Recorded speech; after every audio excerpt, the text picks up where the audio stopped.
Hello, and welcome to another award-winning edition of Astrology Hotline. My name is Kyle, and hosting with me today is Tristan Paylor. Hello, everyone. Tristan's dog has eaten what kind of sandwich was it? About 3/4 of a toasted Western. He doesn't weigh a lot more than a toasted Western, and he's still following me around hoping for treats, so... Yeah. He's still hanging in there? He's hanging in there.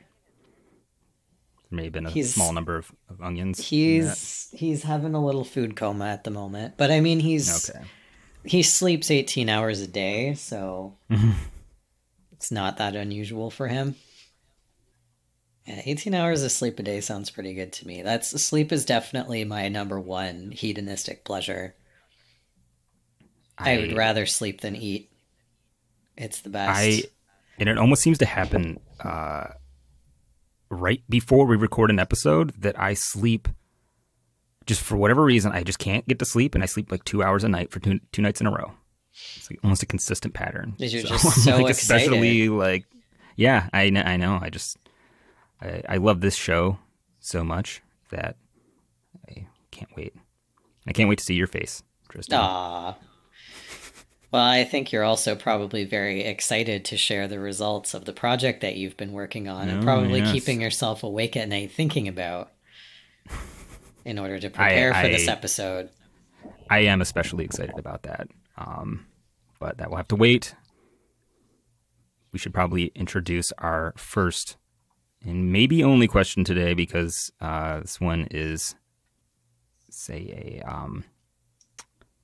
when I was in Japan once upon a time, they had a Super Mega Mac. You could only get them in Japan. This was a huge burger. Had, I think, 4 patties on it. It was just like you have to unhinge your jaw to get it into your mouth. It was really quite an impressive burger. And that is what this question is. A very, very impressive Japanese burger. I'd say that's accurate, yeah. And we'll go ahead and actually let him ask the question for himself. Hi, Dad. Hi, Tristan. My question is astrology a science? Excellent question, buddy. Do you want to maybe share with our listeners who this question came from? He's kind of this huge fan of mine that, it's like a groupie. It can't seem to quite shake him off. No, that's the question is from my son, Declan. And it's actually really impressed with the quality of that question because, it's not as straightforward or simple of an answer as you might expect. And of course, it's always kids who ask the best and hardest questions. Yeah. Just get straight to the heart of things. Yeah. When he asked that question, I was sort of torn between, because I wanted to I think you always want your kids to be like impressed by you. But I had to think about it. I was like, as we've been researching and talking about this question, I think Tristan and I have landed in maybe slightly different camps on it. I think we're in pretty different camps. I don't know how hard your no is. My answer vacillates between a maybe to a very soft yes, depending on your definition of science. And that is the difficulty with this question, is defining science in the first place. I mean, I would take the position of a hard no, that astrology is not a science, but in the spirit of scientific thinking and inquiry and skepticism, I am certainly open to changing my position on that should, overwhelming evidence to the contrary appear. Mm-hmm. We will get into it. But maybe to start, we should talk a little bit about what the definition of science is. And I have a couple here that I rather like, because there isn't one. it's Now, this is why there's an entire discipline called the philosophy of science, because the answer or the definition has been hotly discussed and debated for a very long time. Mm-hmm. And I think astrology ends up being kind of uniquely positioned in a weird sort of gray zone between philosophy and science, or spirituality and science. I think it's actually kind of what I love about it. I kind of see astrology as like I don't know, for me, it was like being a skeptical person my whole life. It's like a skeptic's gateway to whatever God is, in my personal, most reverent opinion on it. Don't always feel that way, but I don't know. Let's talk about definitions. Now, maybe just to start off, Declan, if your teacher asks you, or it shows up on a test, no. Say no. You are not going to, your teacher is not going to maybe fully agree with me. Maybe Tristan a little more. But so the whole idea of science, or, the word science, though I've heard multiple versions of this, it's derived from the Latin word scire, which means to know. The Merriam-Webster definition is knowledge about the natural world that is based on facts learned through experiments and observation. The Science Council defines science, not so much a definition as maybe a checklist, but science must include objective observation, measurement, and data, possibly, although not necessarily using mathematics as a tool, evidence, experiment and or observation as benchmarks for testing hypotheses, induction, which is reasoning to establish general rules or conclusions drawn from facts or examples, repetition or reproducibility, critical analysis and verification and testing. So basically it needs to be, need to be able to reproduce the results that you find from a science experiment, so that it can be, potentially disproved or verified by other humans who preferably call themselves scientists. Yeah, the peer review is very important in defining something as scientific, as a way of preventing bias and making sure that studies adhere to standards of accuracy and solid, sound methodology. Yeah. Evidence, too, it's a word that comes up in that definition, and I think it's important to understand that in a scientific context, evidence isn't necessarily...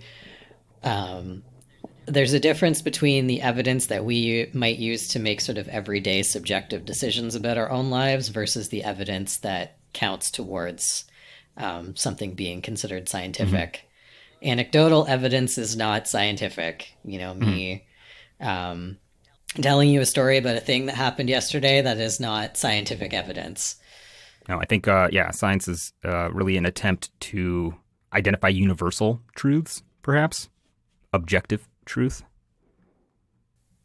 Yeah, I went down quite a rabbit hole with this. And full disclaimer, I am an absolute layperson when it comes to these topics. I am neither a scientist or a philosopher. Yeah. There's a really good YouTube video. There's a series on YouTube called Crash Course Philosophy that just explains in very clear language the sort of, basics that you need to know about different philosophers and their positions on things. And one of the most influential philosophers of science, who has heavily influenced how we define science today, was a man named Karl Popper. And something that Karl Popper observed, he was a contemporary of both Freud and Einstein. So he was alive during, a pretty... in a very active era in the history of modern science, for sure. And something that Carl noticed in terms of the difference between Freud and Einstein's approaches is that Freud could make anything fit into his theories. He could make things fit his theories very well in hindsight, but Einstein actively sought to disprove his own theories. He, when he came up with the general theory of relativity, his actions were, in order to, sort of test the validity of his theory, he set out to disprove it. He intentionally sought out evidence to disprove it. And that was a distinction that Karl Popper thought was really important. You're not making the data fit your theories. You are actively trying to disprove your own theories. That is part of the scientific method in his philosophy of science. And so according to him, according to Popper, the characteristics of science are falsifiability, testability, and refutability. And his definition of science is often used to define pseudoscience by contrast. And according to this definition, Freud's theories are definitely pseudoscience. He got a little, he definitely had some, it's the thing is, well, it's going to be hard to organize this conversation, but, oh yeah. Freud laid a lot of foundations for a lot of, modern psychology that had, good, solid, were based in, good, reasonable thought. And, but, he was a little coked up quite often. And to say the least. He got some pretty wild ideas.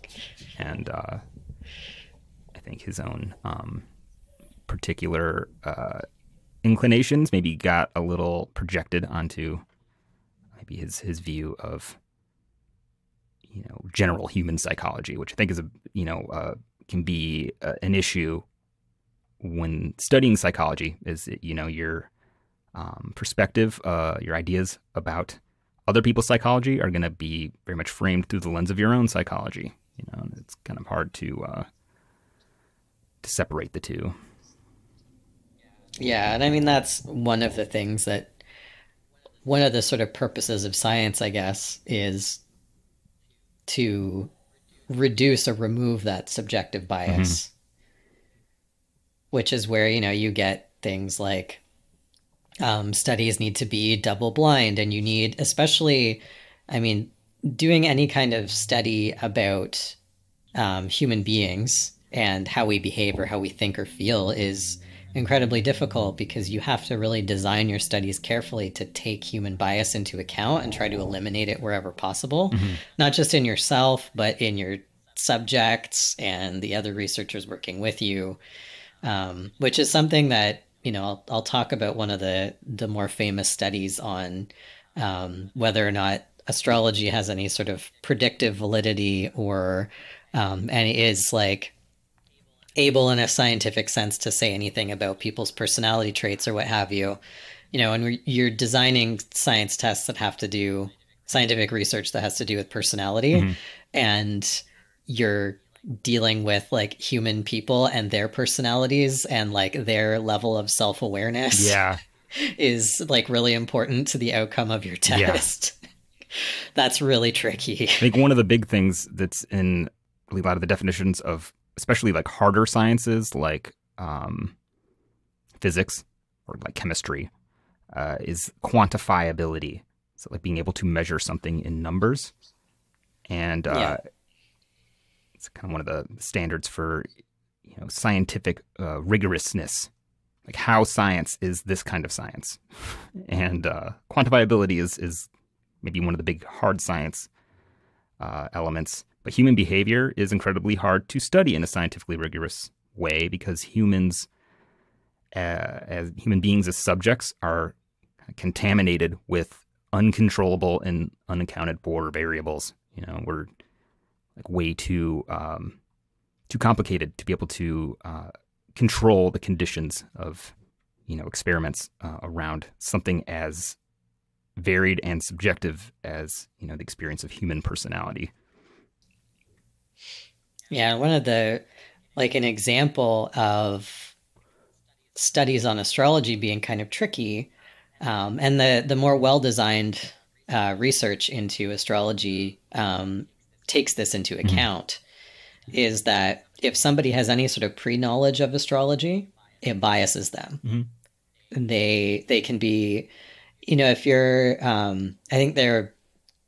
I don't have the reference to the specific study right now, but I will also include a Google Doc in the show notes with all of my references and resources if people are curious to start jumping down the same rabbit hole I did as a result of listening to this episode, because I've really jumped down a rabbit hole.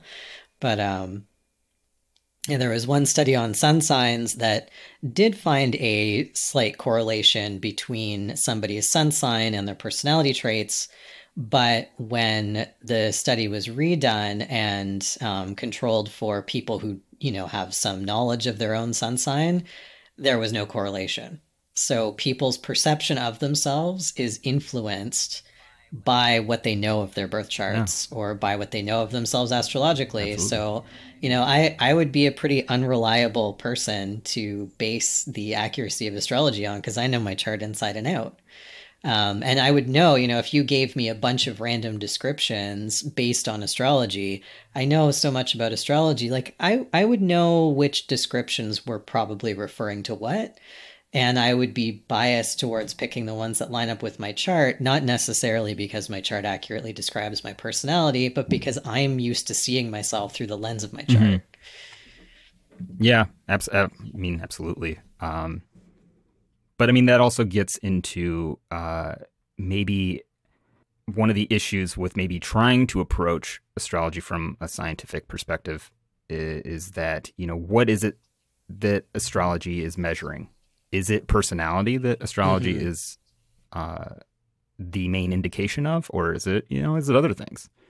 Well, and that's the thing, is that astrology kind of studies everything. There's astrology, there's financial past astrology. Life astrology. There are people who, people try to predict stock market crashes with astrology. People, there's horary astrology. There's electional astrology, which tries to pick a good time for an event, whether that's a wedding or starting a business. Anything and everything you can think of, people will apply astrology to it. So that does become, in order to really test astrology, you kind of have to test 1,000,001 things. Like, you got to test, can astrology predict stock market crashes? Can astrology say something about human personality? Can astrology tell us something about a good time for an event? Yeah. There's so many things it gets applied to. Yeah. So the question of what is it useful for becomes really complex. How would you even design an experiment around that? Even I don't know. I feel like if you're trying to make something happen and you're using an electional chart, your experiment's already, you can't really experiment with that because you're already trying to make it happen. Like you're already efforting, putting effort towards that, and that's a variable you can't really rule out. And I think also most people's understanding of astrology is that there is a human factor. You're interacting with it.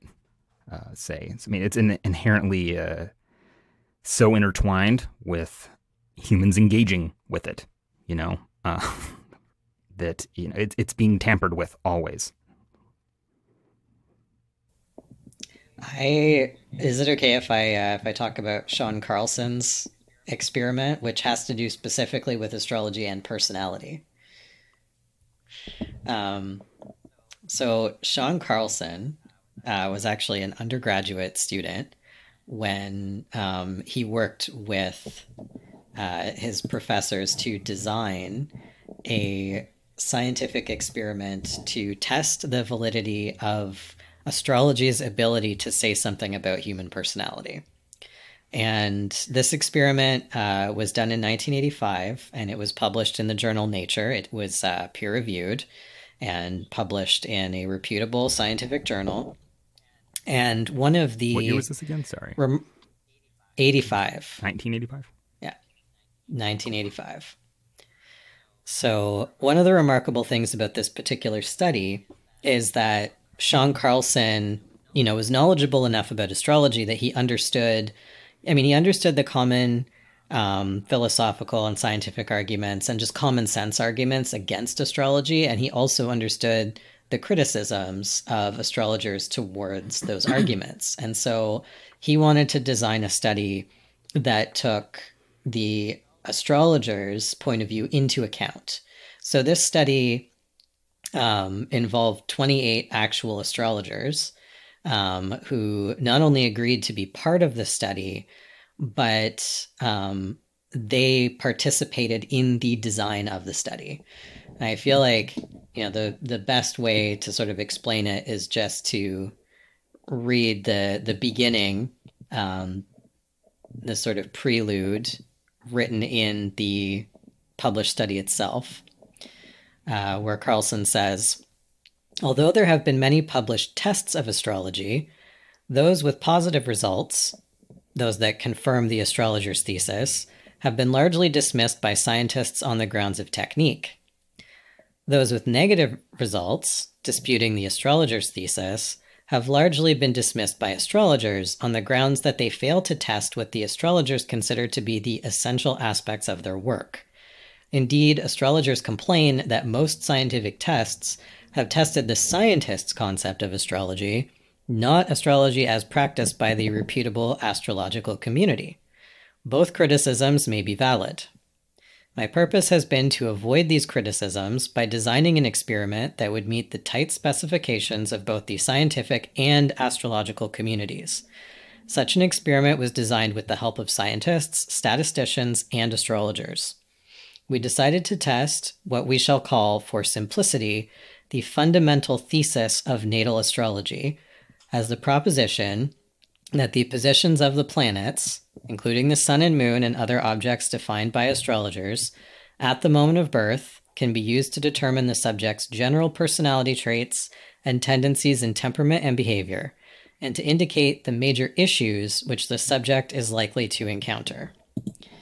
And so both the astrologers and the scientists came up with their own hypothesis, where the astrologers determined ahead of time, like, they made a prediction about what the results would be, and the scientists made a prediction about what the results would be. And the astrologers predicted that it would be however much, like a specific variable above chance. And the scientists hypothesized that the astrologers would not do any better than chance. And they took a lot of things, a lot of the astrologers' concerns into account. Like, when it comes to researching astrology, a lot of astrologers will say you need to have accurate birth times if you're looking at birth chart data. So they ensured that, birth times would be accurate.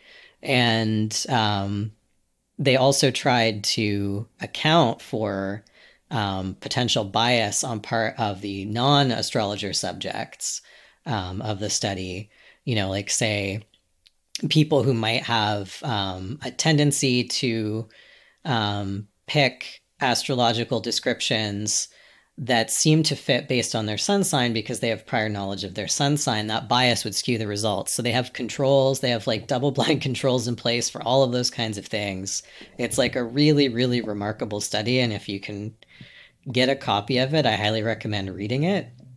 So they essentially did two studies. They picked a personality inventory, and they chose a personality inventory that the astrologers involved in the study said lined up the best with the sort of personality traits that astrology tends to discuss.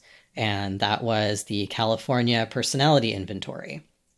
So the researchers, gave the inventory to the subjects, gathered their birth data, and the two parts of the study were having the non-astrologer subjects choose, descriptions of themselves that came from the personality inventory test or the astrologers' written interpretations of their birth charts, and they had no idea what was what. And the other part of the test was showing the astrologers descriptions of personalities based on the results of the personality inventory and asking the astrologers to match those up with charts. So they have no idea who any of these people are. They're just given personality descriptions and birth charts, and they got to figure out what's That sounds what. hard. Yeah. And there are a whole bunch of details that I'm not getting into because, it would be boring to just read out an entire 9-page study. I don't want to do that though. On That a podcast. really hard, but I want to. Yeah, sounds like a challenge. It's fascinating, and the results were that the astrologers did not perform any better than chance. The first part of the study, where are you testing? Sorry, I don't know. Are you testing what? Are you testing like the astrologer's ability, or are you testing, the validity of astrology? So the astrologers that were chosen were not chosen at random. The researchers wanted to make sure that they were choosing reputable, respected astrologers. So they consulted with the National is it the NCGR? I can never remember how to actually say the Geocosmic Research NCGR. Okay, I'm looking this up right now because I'm embarrassed that I can never. National Council. That's what throws me off, is that it's the council. That's what C stands for. The National Council for Geocosmic Research, which is a huge astrological organization that is extremely well respected. People, they have events where astrologers give talks. And so they consulted with the NCGR and chose astrologers who were members of the NCGR in good standing and were respected by their community. There were a couple of astrologers who joined the study after hearing about it that weren't part of the initial round of astrologers who agreed to be part of the study, but they were vetted by the NCGR before being approved for the study. So they were very careful to choose, good astrologers. Good and still, in air quotes, it's a subjective thing. But I mean, guess what is the job of an astrologer too? And what, Well, in this case, it's assessing personality, which all of these astrologers claim astrology can do. And they're all people who within, at some point you have to be able to have something of a centralized body that agrees on certain criteria for things. And, the NCGR is one of the astrology communities that does attempt to do that, right? Like, astrology is kind of the Wild West. Like, we don't have licensing or anything like that. We don't have to adhere to specific standards in order to practice. And there's a small handful of organizations that are attempting to address that, and the NCGR is one of them. So, if you are talking about, good astrologers or ones that are well respected by the community, who are, published and all that kind of stuff, at some point you do need to be able to make a distinction. Otherwise, astrology is a total shit show. Yeah. Right? It's just, if you can never make a meaningful distinction between who is a good, reputable astrologer and who isn't, then... Well, I wouldn't argue with anybody that said that astrology is a bit of a shit show. It is. To be fair, it's a bit of a circus. And a lot of that's okay. But anyway, go on. Anyway, I won't go, too heavily into that, but there are a ton of studies. There's Jeffrey Dean is a scientist and actually a former astrologer who worked with a psychologist named Ivan Kelly. They conducted a number of tests, which, I'll include links to all of these so that, people can look at them for themselves and research them for themselves. But all of their research also found that when it came to determining personality traits, cognitive or behavioral variables, astrologers not only didn't perform any better than chance, but in one of the tests, the astrologers actually performed worse than chance.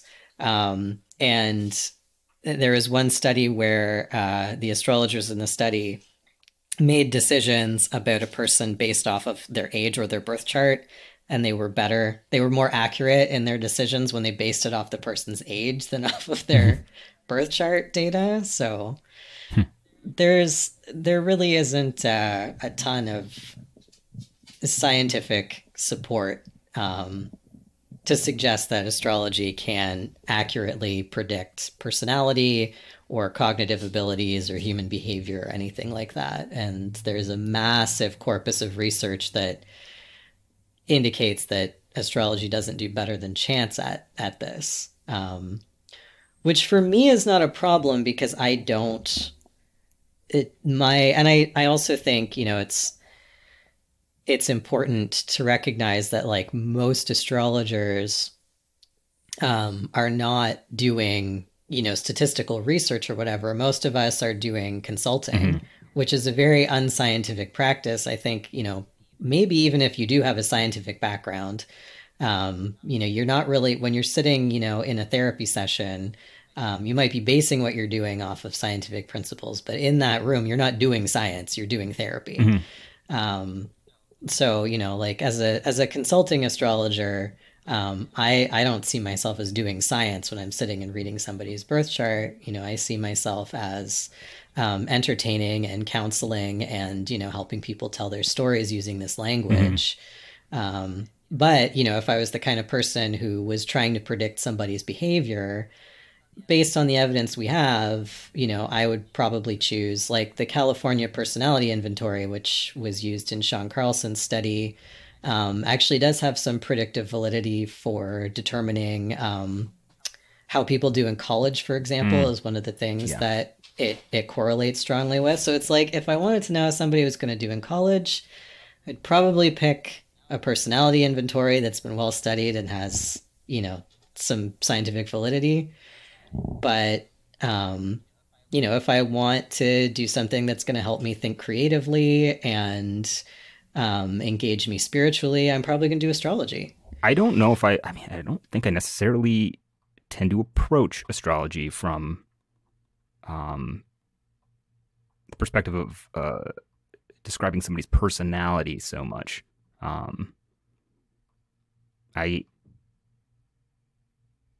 think I tend to think about it more in terms of maybe experience, which, I mean, obviously there's a huge intersection. I think maybe one of the big shifts for me was looking at a chart and seeing it describing your life in some sense, which I don't think that that's always really been, at least maybe not in more recent, I think like the last century or so of astrology. It's probably been more and more, personality has been way more emphasized than it was historically. Yeah, and that's an important distinction. I mean, astrology can totally, you know, I think it's a great tool for, like you said, Tristan, like, you know, engaging with it creatively.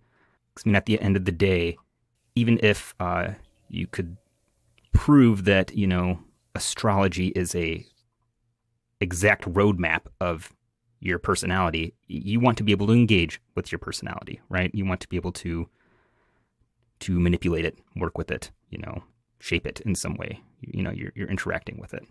The whole idea of personhood is very socially constructed. And I don't know if we are able to, the degree to which we are able to quantifiably measure things like that, you know. I know things like maybe like dopamine levels or something can have like pretty strong correlations between, you know, somebody's tendency towards depression or general energy level.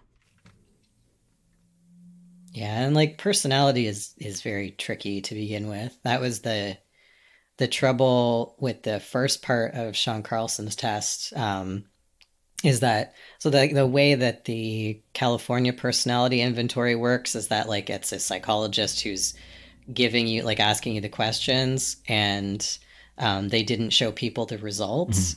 And like being able to predict your own results on an inventory like that requires a high degree of self-awareness. And people are not always necessarily that aware of their own personalities. So people had just as much trouble picking the results of their personality inventories out as they did their birth charts. And so they scrapped that portion where it was like the results, were in line with the scientific hypothesis, but because people were also not able to pick their personality inventory results out any better than chance either. Yeah. We can't really say anything conclusive, yes or no, in favor of astrology, the astrological hypothesis they gave. And it's like those personality inventories can predict things about human behavior, but people can't necessarily pick their own results out of a bunch. Yeah. So it's kind of, which is like kind of weird to think about that, like I might, not have this sort of objective knowledge of myself that I think I do. Yeah. The ability to predict my own behavior, let alone somebody else's behavior. Well, I think that's a big factor, and maybe one of the issues, difficulties in using astrology to measure personality is that, what is somebody's objective personality? Like, a person has, this, they see themselves in this framing or whatever, this context, we're kind of always the hero in our own story, or at least healthy psychology usually involves you being to some degree the hero in your own story, which isn't always true. We're not always, we do stuff that, sometimes we're the hero, sometimes we're the villain in our own story. And more often than not, we're both. And it's hard to see those kinds of things. And actually, I think astrology, even as just like a reflective tool, it can be very useful for maybe seeing things like that, seeing stuff that you maybe wouldn't want to accept. But then also, like you said, because of, the fact that, you're people who already know about their sun sign, well, they identify with that and they take on those traits to some degree. That stuff gets very, very fuzzy and hard to science. Yeah, and I don't necessarily think it's a bad thing. It depends what kind of astrology you're drawing from. And what you're sort of, how it's affecting your self-concept. But like our concepts of ourselves are socially shaped. They're very much shaped by our culture and the people that we're around, and the message, the expectations that are made of us, and the messages that, we receive from the world around us. Like we're very malleable that way. I don't necessarily think it's bad if, astrology is one of those sort of social and cultural phenomena that shapes your self-concept, as long as you're not letting it limit you, right? Like if you look at your chart and you're like, oh, well, I have Venus in the 12th house and my number one passion in life is art, but my chart says that, well, you can't be much of an artist because, Venus is in this idle place or whatever. Like, you don't do that to yourself. Oh, yeah, definitely. I think, but if you look at astrology and you look at your moon sign and you're like, oh, I really like this quality and I want to emulate it more. And that's an important part of my self-concept. And like, that's not necessarily any worse than any of the other sources you're taking your self-concept from. Yeah. When I think, just another quick point to make too about, things like, we say the California inventory, what's it called? Yeah. The California personality inventory. Which I'm sure there have been, updates since that was in 1985. But... Yeah. Well, tests like that, they are all very, not only culturally biased, they're kind of institutionally biased too. Think of like the most obvious example is IQ tests, where we attempt to measure intelligence and we want to assign a number to it to quantitatively measure intelligence. And those tests are known to be extremely culturally and institutionally biased because of, what are we basing our standards of intelligence on? What qualities are we assigning to intelligence? There's a lot to intelligence that is very hard to quantify. It's very good at measuring, what it measures, but there is, it can only there's definitely limits to what you can quantitatively measure. And it kind of has to do with, maybe the priorities of your culture, or, the institution designing that test, or, what colleges are looking for, at any given time. Yeah, and that's the thing, like a quality like intelligence is very value-based. There's we inherently think that personality tests. Yeah. Some degree. Personality inventories, like psychological personality inventories, do try to take these things into account. Like one of the things that they take into account is cultural bias. And like I was reading a bit about the California. It says my internet connection is unstable. I don't know if it's affecting you. I lost you you got like way slow motion. It said I was unstable. Yeah, looks like it's good now. I'm gonna take this opportunity to let my cat out briefly. Okay. Need out, Proby?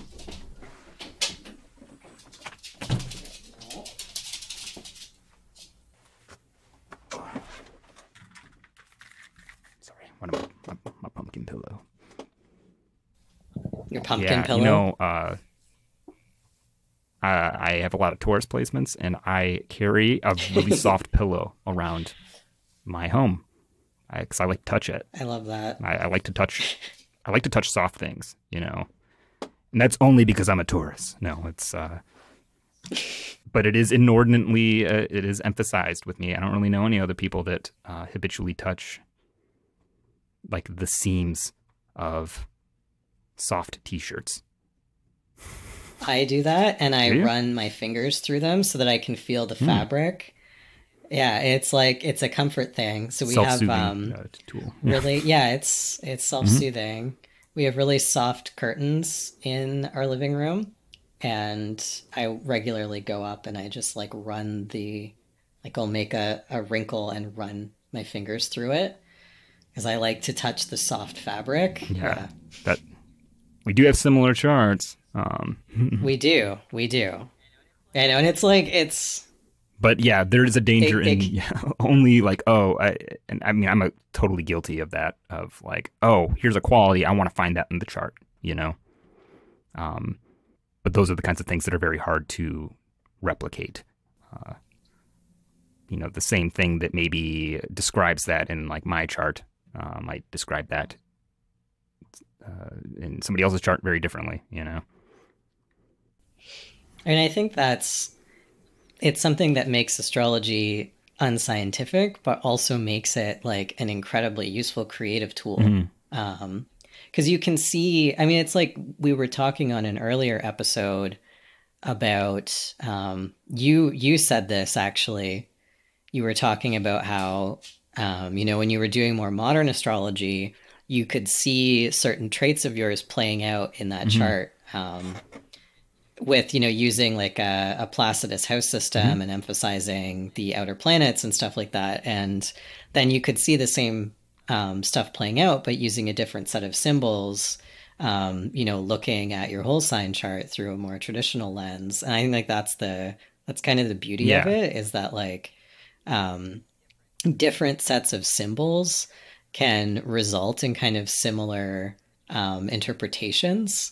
Like you can get to the same place through different pathways. Yeah, totally. And I think that what makes, I want to make one concession first, is that most of the practice of astrology is not scientific at all. Very unscientific. And that's okay. I don't think that science has the authority on truth, or there's a whole, realm of human experience that has nothing to do with truth, but also that you would be just completely, it would be so impossible to measure in any sort of, there may be, I think might seem off track, but there's a point. An idea that always freaked me out, even as a kid, like getting into the idea of just computers and programming and stuff, is this idea that, you know, while it might be like impossible to compute using, you know, human computers, that you could essentially distill reality down to a bunch of infinitely, you know, complex mathematical equations, which would indicate, you know, a single sort of trajectory, that there isn't actually, you know, any sort of free will involved, right? I think that part of being human, I guess it would be very hard to prove free will, but I think part of most humans, or at least maybe in Western society, is this belief that there is an experience of reality that is not quantifiable. That, you know, free will, I think, would be by its very nature not science. So, I mean, I think that there is a level, I think maybe where I differ with maybe you slightly, Tristan, is that I do think that there is, that astrology describes a verifiable phenomenon. And what that is exactly is not really understood yet. I think astrology is kind of the art of trying to figure that out, but it can intersect with science. We might not be asking the right questions, I think, is one of the things. Because that's when, you know, good science relies, or, you know, any sort of good study of any phenomenon relies on asking good questions. Or, you know, we don't want to give it a value judgment, but like asking the right questions. And this was a train of thought that there's an episode of the Astrology podcast where they actually talk about like skeptics' criticisms of astrology. It's I think it's Chris Brennan interviewing Sam Reynolds. And they, at sort of the end of the episode, they talk about, you know, if you do find statistical correlations between, you know, planetary placements or alignments and certain things, how would that change the way you actually do astrology? Because, you know, maybe there are correlations of some kind, but they're not the correlations that we're actually looking for. Like maybe they're not correlated with personality traits. Maybe they're not correlated with our economy and its ups and downs. Maybe they're correlated with something that we're just not looking for. Or there are correlations, but astrologers have the wrong ones. You know, so if you were able to demonstrate some sort of verifiable phenomenon where the movements and positions of the planets correlate meaningfully with stuff on Earth, and you were to do astrology, you know, from a scientific point of view, you'd probably do astrology completely differently from how we do astrology now. Well, and would we be prepared to completely throw out our, you know, 2,000 years worth of astrology texts and completely rewrite everything? I mean, that's exactly one thing that occurred to me when you were talking about the study where they did the California inventory, personality inventory. And the thing that occurred to me is, granted, like, those astrologers picked it, but when we were talking about like languages, right? Or, you know, we definitely both agree that astrology is a symbolic language, you know, and whenever we're interpreting that language as astrologers, we're interpreting it through our lens of reality using another set of symbols, you know, our English language in our case, which has all sorts of value, judgments, and attachments. And you run into just, you know, the fundamental issue of just two humans engaging with each other is that one person might be saying these words, and, you know, maybe the other person will resonate, you know, 90% understanding or something that maybe you could try to quantify if you wanted to, but people misunderstand each other all the time, or functionally misunderstand each other, or, maybe just take things differently than they're intended. And, we're sort of limited by our own ability to convey thoughts and ideas in symbolic form, because that's the only way we know how to construct meaningful thought or conveyable thought is through symbols. And I think that is maybe what pulls me towards astrology, is that it to me, it suggests that, humans, you like to, it's probably more the other way around, but from my human perspective, it's like, you humans like to talk in symbols, right? You like to think in symbols. You like symbols. It's how you experience reality. We do that too, says the cosmos, I don't know. I think that one thing that maybe astrologers can tend to agree on is and it's often very vague. It's like you see something in a chart, like Adolf Hitler's chart. I've listened to and seen a ton of different interpretations of Adolf Hitler's chart. But it's like one of the most famous birth charts in the world. And that's because, we want to see this guy's birth chart, but there is something very distinct about that birth chart that reeks of something, that there's an uncanny, how could the symbolism in this chart, line up so well with a person's life? It could be describing other things, but, I don't know, I'm finding that language is failing me right now, but,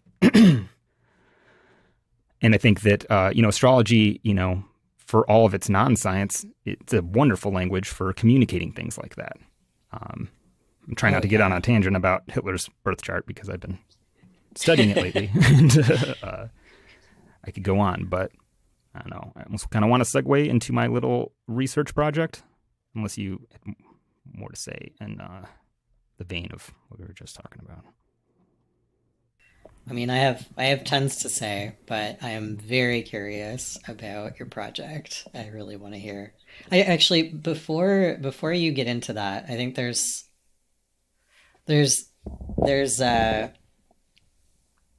one thing that I wanted to add that I thought was interesting. I have run into an argument that astrology has been ruined by modern psychology, and that if we were to just go back to the ancient roots of astrology, that it would once more be accurate.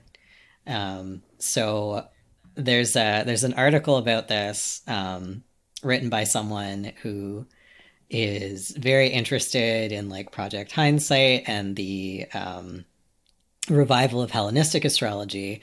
And their take is that, the reason that astrology doesn't hold up in all these scientific studies is that people are using modern psychological astrology, and if they were using the Hellenistic techniques, it might hold up. As far as I know, a group of, it would be interesting if you were able to get a group of astrologers from one specific tradition together.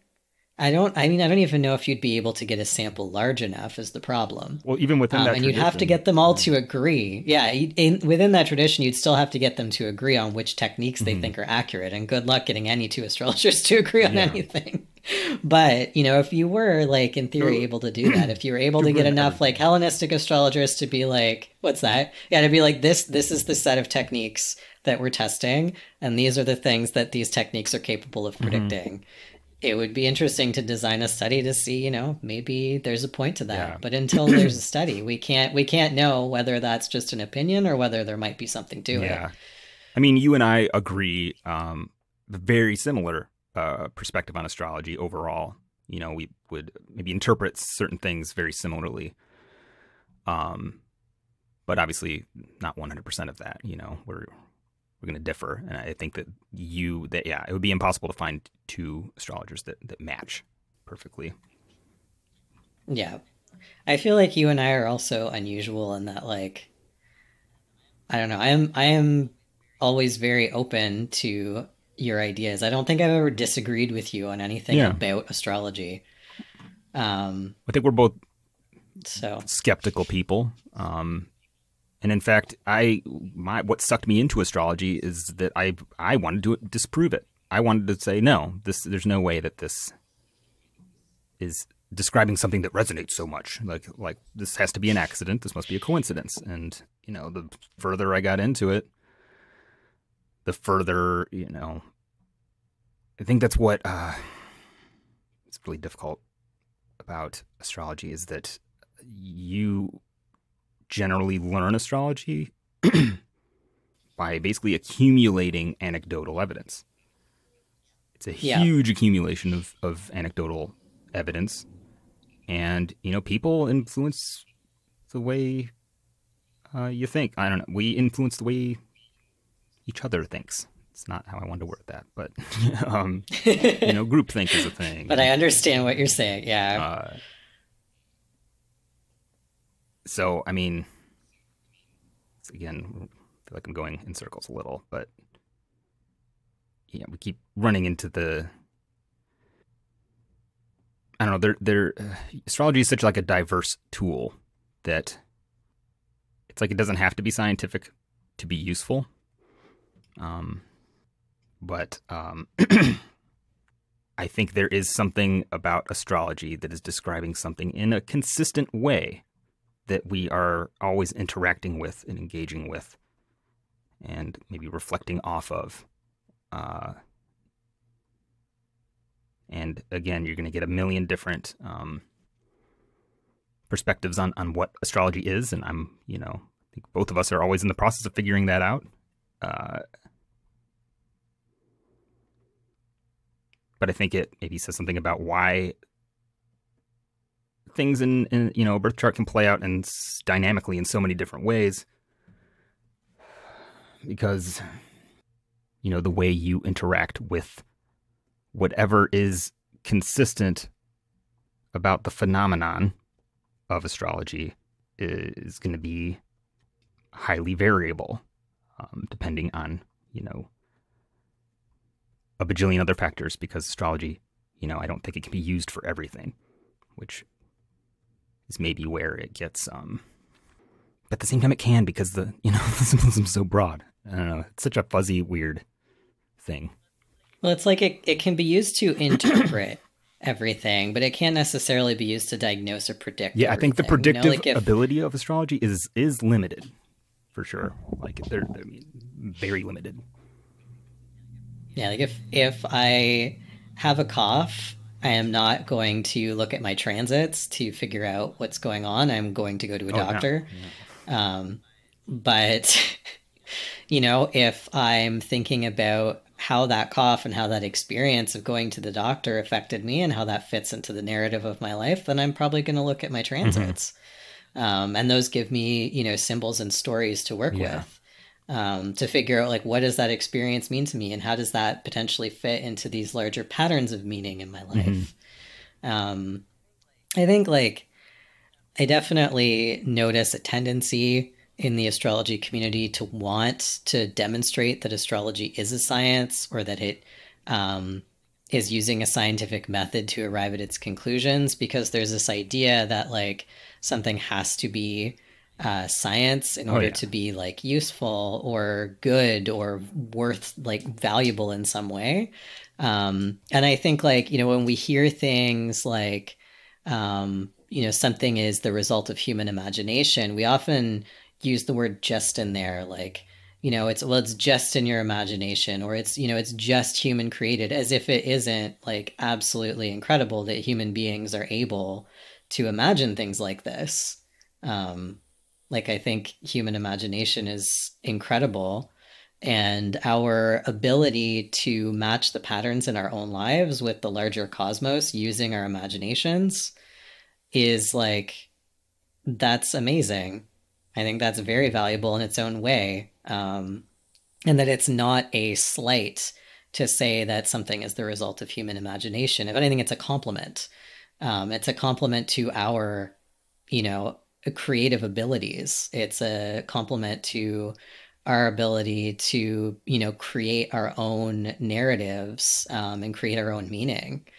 Like that's all astounding. Yeah. You know, if only science was useful, then like we wouldn't have art and music and all of these wonderful things that are really about like communicating something of the human experience of meaning. Yeah. And, you know, finding patterns that aren't necessarily, you know, statistical patterns, but which are patterns of meaning. Yeah. Like I did my first foray into school was visual art, and all I was doing was pattern matching. Like I was using that function of my mind to create art that communicated something that was meaningful to people. And I feel like I do something very similar when I practice astrology. Yeah. Well, I mean, experiencing reality is an art. I mean, your brain is, yes, and it's one that we engage with collectively and individually. And it's, I almost feel like, I mean, it's like the fantasy that we all agree on, you know, whatever's going on at any given time. Like we only have a government because we all agree that there's a government. Yeah, it's totally, yeah. Like there's no sort of physical thing. It's like velvet ropes, you know, like velvet ropes are only a symbol. Yeah. They're not stopping you from doing anything. They're purely symbolic. It's just a way of communicating a boundary. Yeah. And we adhere to that boundary because we've all, in this imaginative way, agreed that it exists and that there are good reasons for it too. And I mean, you get like, I don't know, like matter, you know, the basic building block of matter is an atom, and an atom is almost entirely nothing except for the tiny little bits of it that are, you know, identifiably matter. I don't know, that is even actually like things like quantum physics are dipping out of the realm of hard science. What was it? My notes are never going to be as organized as Tristan's.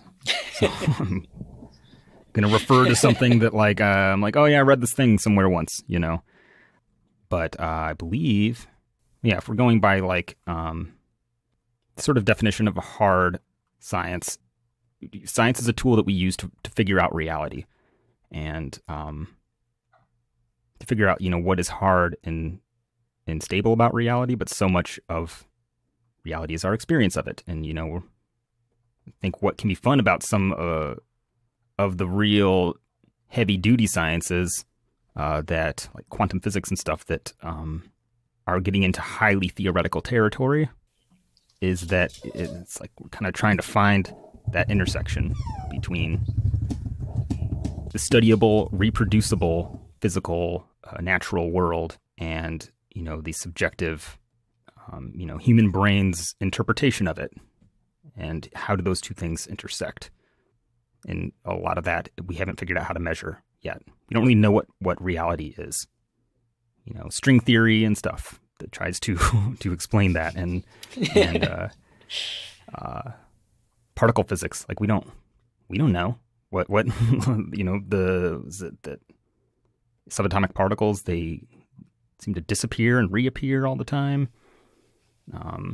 Yeah, there's like way more we don't know about physics. I mean, that theories of physics stand because they're able to reliably make predictions, but we don't necessarily understand how it all works.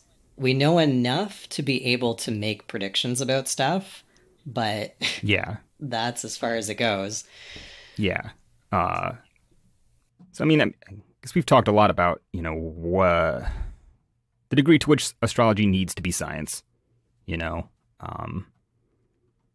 But I do want to make a couple maybe cases. I don't know, maybe start by asking, no, or maybe not. That sounds a little too challenging. I don't know, like something like sociology, right? Which is considered a science. It's considered a soft science because we do have like kind of varying levels of science. What would you maybe say separates astrology from something like sociology? The ability of sociology to actually make predictions about things, or psychology, you know, the ability of psychology to diagnose and treat mental illness.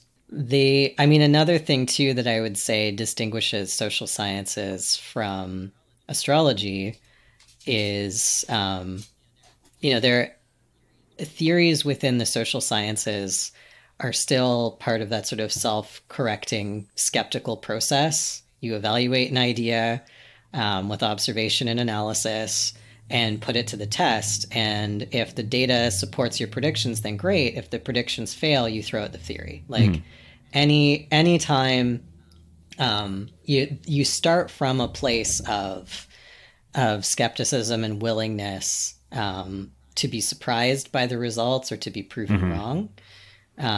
Which I don't, like, at least in my practice, like that's certainly not the place I'm starting from. I'm starting from a place of, how can I use this language to help somebody illustrate things in their lives in a meaningful way? How can I be helpful to someone? Yeah. I'm not sort of starting out with a premise and then setting out to disprove that premise. Another factor is that scientific research needs to be submitted to a scientific journal. It needs to be peer reviewed by qualified experts in that field. And astrology doesn't have, like, there are astrology research journals, but I mean, I wouldn't necessarily say that they are science journals. I think, like, if you're trying to demonstrate, that astrology can, say, predict something about personality, you need to submit that to a psychology journal to have it peer reviewed, not an astrology journal, because you're making a prediction about psychology. And that level of refereeing, I don't think is part of, like, most of our practices of astrology. And, I haven't seen, astrologers publish research in scientific journals. And I do think that is important for eliminating bias and ensuring that, like, methodology in experimentation is correct. You need a community of accredited people who are able to, make sure that you've crossed all your T's and dotted all your I's, and that your interpretation of the results is actually accurate. Which astrology, doesn't have. We don't even necessarily have a concrete system for what accuracy is, We don't agree on chemists agree, like every chemist agrees that the chemical composition of water is, hydrogen and oxygen. Like, that's not debatable. And I mean, that is where social science starts to get fuzzier, because it is harder to define things. But even in, like, I was just flipping through I've just started an undergraduate degree in psychology. So I was flipping through my psych textbook in preparation for this. And I have a bunch of those, and they're probably so outdated by now. Like, that was only maybe 8 years ago. I know I mean, it's good. They update quickly, I guess, but also, anyway, one of the features of research in psychology is making sure that, to quote my textbook, research is reported with precise, measurable, and operational definitions of research procedures and concepts. So, for example, if you're conducting a study about sleep deprivation, you need to define sleep deprived very clearly and very specifically. So for a study, sleep deprived may be defined as at least 2 hours less than a person's natural sleep. Or a trait like aggression. Your aggression could mean a whole bunch of things, so you have to narrow it down. So it might be you're actually studying how many pins somebody stabs into a doll that represents their lab partner. That's really what they're measuring, and they're using the word aggression to describe what they're measuring. In astrology, like, we don't even agree on what the signs fundamentally mean or what the houses fundamentally mean, right? There's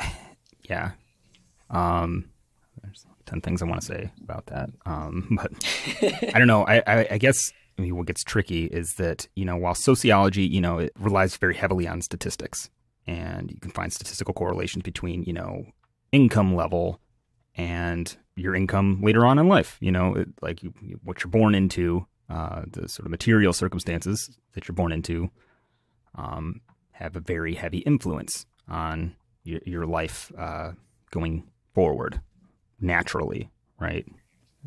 Sociology, tries to identify and describe, what those things are. And I don't know, I guess and this is what makes it really hard to study, is I can't really explain my experience as an astrologer of, looking at a chart of somebody that I don't really know anything about and being able to identify something like, oh, you have issues with relation. that's most people, but even getting like more specific than that, like, I don't know, like one of the broad things that be like Hellenistic astrology can point to, but I mean, there's obviously a lot of different factors involved, is maybe what the more difficult areas of your life are, what the maybe easier and more difficult areas of your life are. And that, I don't know, when I get something right, which I often do, right? I don't know. I'm like, I don't know. I can't I don't feel like I'm able to take credit for it because I don't think it's me, it's like I'm just reading the astrology. I don't know. Like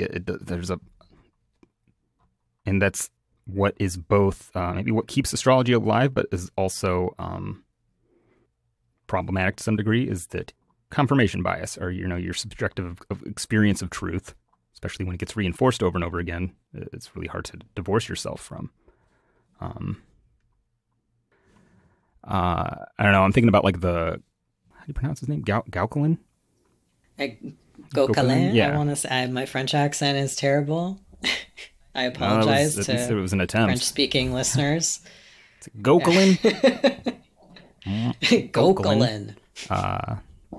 He's eating a quesadilla. Gauquelin. For the jalapeno. He was a French psychologist. Was he a psychologist? I thought he was just not like just a statistician, as if that's like. He's primarily a psychologist. I think that's what he studied. Oh. I think he was using statistics to, psychological research and sociological research. You do that kind of research is a lot of surveying. Mm-hmm. Oh yeah, and he French psychologist and writer. And I know he did like a series of experiments on astrology, and a lot of them, kind of similar to like what you described with, who was it that did the experiments in the 80s? Sorry. Sean Carlson. And then I also mentioned a recent round from the 2000s with similar results. I think he was he wasn't necessarily, I think he was more trying to, he was trying to disprove astrology for the most part. And so he did like several experiments, one where I think he just took like a single horoscope. I think he like made up a birthday. He put out a newspaper, like an ad for, people, free, astrology readings. And he sent back, the same research to everybody, or the same horoscope to everybody, like sent back the same description and everything, mostly personality description, and 94% of people agreed with it or, reacted positively to it. Like, oh yeah, totally. There were a bunch like that, but then his Mars effect study, came as like kind of a surprise to him. He was really not expecting there to be a correspondence, and I think it became problematic in multiple ways because it kind of contradicted a lot of thinking around among astrologers, as well as the scientists. Like it was like, yeah, like what I was talking about earlier, where like if there is some, scientific like a correlation that can be scientifically demonstrated, is it one that astrologers would even agree on or want to use? Yeah. Or would it contradict everything? Well, yeah. That, is popularly interpreted. Well, and unfortunately, I don't think his data exists anymore. I think it does. I don't think the idea was to reproduce it on the Mars effect. Yeah, I don't think his like original data exists, like the birth times and everything. Oh, like the actual charts. Yeah. And I think he was using Placidius, which, like, my bias towards it is that you would, I don't know, maybe get things because you aren't using the objectively true whole sign house system. But essentially the reproductions of that research were kind of rife with issues. One of them, just allegedly, I've seen it repeated over and over again. Granted, The thing is that, institutionally, the scientific community has vested interest in not confirming astrology. And I guess, there's been very mixed results in replicating that research. A lot of astrologers tended to be able to reproduce, the same results. Because at least one, the Star Baby scandal. The Star Baby scandal. The Committee for the Scientific Investigation of Claims of the Paranormal, which began a project to specifically refute Goklan's data on the Mars effect. And apparently, they replicated the results, but they falsified the results. I haven't been able to find, really definitive proof of that. Also haven't done like a ton of extensive research, but I mean, you do just run into an issue of bias, which, doing my experiment, I had to kind of confront with myself as well. I would really like to do more research on Goklan's work, because the whole situation sounds, I'm not a statistician. So, when I read, like, there are statisticians who have criticisms of his work, which are probably, very good criticisms, but I don't understand statistics. So I love statistics. They're fun. I'm gonna have to take stats. So I'm thinking that's gonna be fun for me as an astrologer to apply what I'm learning to astrology, and maybe do a little bit more of a deep dive into the controversy around Goklan's work and the various criticisms of it by other statisticians. To, once I start to understand the lay of the land a little bit better, hopefully, presuming I am able to understand it, then I might be able to have an opinion on it, but as it stands, I am not knowledgeable enough to have an opinion on the Mars effect. Yeah. I think what, that particular research project was a better fit. I don't know. It was, one, I just feel like simpler. I think some of these get a little too complicated. I think a lot of the, like, even just the, have a bunch of astrologers pick an accepted personality inventory and hand them a bunch of charts and, have them match, charts to people using I don't know, that sounds freaking complicated. I don't know. Like, I feel like there's got to be a simpler approach. And I think the Mars effect, is what I know about it, simpler. It's like, okay, where is Mars? Success, at least, like... Yeah, like, success is an easier thing to measure than personality traits also. Yeah. Where it's just like you're trying to figure out, like, are more famous athletes born under certain configurations is a little easier. I think what he found was that like, kind of beyond the Mars effect study, was that just people who have certain planets more prominent tended to gravitate towards more careers, from a statistical standpoint. And I think that is maybe where I'm like, yeah, of course. I don't know, like that. It's not gonna. It's like, if you grew up poor, are you guaranteed to be poor? No, but you get a bad start. Your chances of overcoming, the sort of set of obstacles, that are just kind of built into your life because of the circumstances of your birth. They're going to be hard to overcome. Your path to riches is going to be harder, and but it's not going to guarantee that you can't overcome that. And I guess I think that that I think is a provable phenomenon with astrology, and so that was the hypothesis that I went into my Mars experiment with. I'm ready to hear the results of your research. Be excited. All right, so get my data. I'm just getting started with this. I think that's maybe one thing to bear in mind, is that, this started as like, a simple experiment, really, to see if, I could find a simple way to test astrology a little bit. And, well, let the data speak for itself. But so what I did is I wanted to address, some of the main points of, the definition of science, right? So just because I have to pick one, I'm going to pick Real Clear Sciences. Very hard definition of science, which, actually is probably not the best choice because they would not categorize anything that is using statistics as being science. But I think they also recognize a softer level of science. But, I think you also mentioned earlier, clearly defined terminology, right? Mm-hmm. And while that can be tricky with astrology overall in certain areas, I think I want to find, something very simple. And Mars. I don't think you can really find any sort of astrological text that don't tie Mars to fighting, right? Yeah, there's some things that I think we do pretty universally agree on. It'd be pretty controversial for someone to be like, actually, Mars is about like flowers and peace and like never yelling or picking up a weapon ever. Mm-hmm. Mars is definitely about fighting. Fighting goes to Mars for the most part. So, I wanted to look at fighters, and I'm a big fan of UFC, mixed martial arts.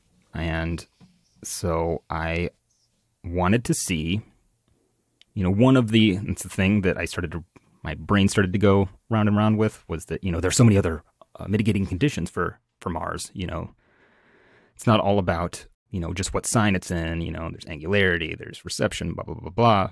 But, let's just see if, the thing is I couldn't test for angularity. I can only test for, because I think I only got 2 actual birth times out of the 70 charts that I compiled. So quantifiable, we can't really, give it in numbers, but we can say, at least by the tropical zodiac, we can say whether or not Mars is in a given sign using mathematical measurements, right? And at least, for most of astrology's history, the domiciles of Mars are Aries and Scorpio. These are signs that Mars is said to rule, or at, minimum, are said to be stronger. It's the most, Mars and Aries and Mars and Scorpio are very Mars-like, right? Mars is able to do its thing. And Capricorn is the sign of Mars's exaltation. So my hypothesis for this was that among top-ranked UFC martial arts fighters, instances in which Mars is in one of its traditional domiciles, Aries or Scorpio, or exaltation, Capricorn, will be represented in higher proportion than the statistical average of approximately 25%. I know that that's not a perfect number, but it's pretty close. I think that the most common Mars sign by a very small margin, just because of the nature of Mars's eccentric orbit, is Virgo. It just spends a little bit more time on average in Virgo. And I think the least common, which will please all the Mars and Aquariuses out there, is Mars and Aquarius. Does this also take into account the variable of when people are likely to be born during the year? Is there any is Mars more or less likely to be in certain signs at certain times of the year because people are more likely to be born at certain times and certain seasons? You dick. No, actually, that is maybe the nice thing about Mars, though, is that its orbit is so eccentric that unlike most of the other planets, you really is probably the most chaotic. Like, it could be anywhere at any time of year. Nice. We'll go long periods of time without a retrograde in Aquarius, for example. But that is not a permanent state. We might get a bunch, over the course of a couple decades or something. So, while, I didn't have the time or the patience yet, at least, to create an actual control group, we'll use, 25% I think is fair, using 3 signs, 3 being 25% of 12. But yeah, we'll use just math as our placeholder for control group. So for my experimental group, it's prominent UFC mixed martial arts fighters. Try to keep it consistent. I did the current champion, as well as the top 5 ranked fighters in each weight class for both men and women. So that's 6 fighters from each division in the UFC. And, going by that, I did end up with 70 in total, 51 male fighters, 19 female fighters. May be relevant. May or may not be. So of the 70 fighters total, 15 had Mars in either Aries or Scorpio, which would be 21%, 21.43%. Had Mars in domicile in either Aries or Scorpio. If you will, the statistical average would be 16.66%, right? So, by my math, these fighters, on average, had 28.63% more likely to have Mars in either Aries or Scorpio than any other sign. Exaltation, I got 9. So 9 with Mars in Capricorn, which is 12.86%, which is a slightly larger margin than the control. Actually, much larger. Control would be 8.33%. And so these fighters were 52.58% more likely to have Mars in Capricorn than any other sign. So, and then between the two, we had 24 out of 70. So 34.29% of fighters had Mars in either Aries, Scorpio, or Capricorn.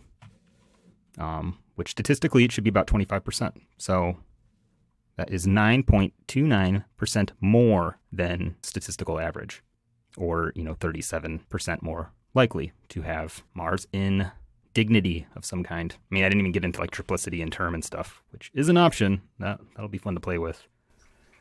So, I mean, pretty significant difference there, right? Now, compiled some data for detriment, and 11 fighters had Mars in either Libra or Taurus, which is about 15%, and so slightly below the statistical average of 16.66%. So I guess about 5% less likely to have Mars in a Venus-ruled sign if you are a top-ranked UFC fighter. Now, this is where it got really interesting to me, is that when you looked at Mars in its fall in Cancer, 10 out of 70 fighters had Mars in Cancer. So Mars in its fall was more common than Mars in any other sign amongst these 70 top-ranked mixed martial artists, with about 14.29%, by my math, about a 71% more than the statistical average. Would that be right? That, I don't know. It makes sense to me. For what that's worth. That was interesting to me. Granted, just from my anecdotal experience, Mars in Cancer might kick your ass. Like they can brawl. Actually, my girlfriend in high school had Mars in Cancer, and she did hit me a couple times, but she also fought a lot of other girls. She was feisty. Mars in Cancer has a reason to fight. Something to defend. Yeah. Well, and it's like planets in fall. You're kind of at the bottom of the heap. So, if you're at the bottom of the heap, you got to fight your way out from underneath it. But they're also at the top of this heap of fighters, which I found interesting. Now, sometimes there can be a feeling like, needing to prove oneself, I think, with the fall in general. But I think particularly Mars in Cancer. I always think of that movie, Mr. Nanny. And while I haven't seen that movie since it came out, and when I was probably like 5, I think, Hulk Hogan wearing a tutu would maybe be extra inclined to prove that Hulk Hogan can kick some ass. Now that, maybe wouldn't correspond with like traditional notions of Mars and Cancer, which I found extra interesting, and actually kind of goes with my personal theories of planets in fall is that they're badass. Well, I always feel like they tend towards extremes. They tend towards extremes, absolutely. But, you know, this being UFC overall being probably a pretty constructive channel for if you want to fight people, you know, get paid for it, for fighting other people who want to fight too, you know. One thing I found interesting, though, is that overall, well, I mean, there weren't enough female fighters, really, because I did notice a trend that a lot more women had Mars in a Venus-ruled sign, or on average than men, but also on average more Mars in Cancer too, which I don't quite have an interpretation for yet, but it makes sense to me on like an intuitive level. Women like sort of, I don't know, I'd say like that energy is maybe less acceptable coming from women on socially. It's maybe like one way to interpret, you know, Mars in its detriment or fall. It's like unacceptable anger. Unacceptable to whom, you know? Yeah, exactly. Where, you know, if a male politician has a meltdown, oh yeah, you know, everyone is, you know, like, oh, he's demonstrating courage and standing up for his convictions, and somehow his anger is rational and justified. Whereas if it's a female politician, oh, yeah. well, this is why women can't be in politics because they're too emotional, what a bitch. right? Like it's a total double standard. You know, some people, their anger is rewarded when it's expressed, and some people's anger is punished or denied in some way. Yeah, I mean, think of Hillary Clinton, you know, everybody would always talk about that. Oh, yeah. But I mean, it kind of made me happy too, because like, I don't know. If anybody out there has maybe Mars in a sign that, you know, traditionally it doesn't like, you know, obviously you can still kick ass. I don't know. That's not all that Mars does. And, you know, I wouldn't even just look at Mars. Mars is not the only planet that, you know, would be involved. You need a body, right, to fight. You need the moon. You need an ascendant. But, I mean, in terms of just looking at something very simple, there was a pretty strong statistical correlation with Mars being in one of its traditional dignities. Or in its fall. Yeah. Which maybe might cause, you know, my research is probably not comprehensive enough to be conclusive, but might make one rethink falls a little bit. Because, you know, they're actually being held up quite high, I would say. They're very successful fighters. Now, a lot of these had really fascinating receptions, which I'm not going to get into. Receptions with other planets in Mars-ruled signs, which, you know, is really cool for astrology geeks out there. And I'll probably publish that at some point. But yes, my please. Conclusions. Go ahead.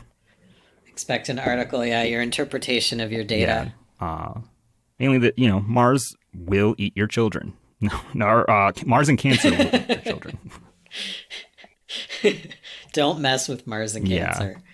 But also, I just want to throw this in there for fun, because I thought it was interesting. If you want to know what the most common signs for Mars to be in amongst these fighters, number one obviously was Cancer. Aries would be the second highest with 9 total. Capricorn tied with 9 as well. But the least likely would be Virgo. Was only had 3 fighters. Mars and Virgo. It's only in the charts of 3 fighters. Mars and Sagittarius, 3 as well. And sadly, Mars and Aquarius at the bottom of the list with 3.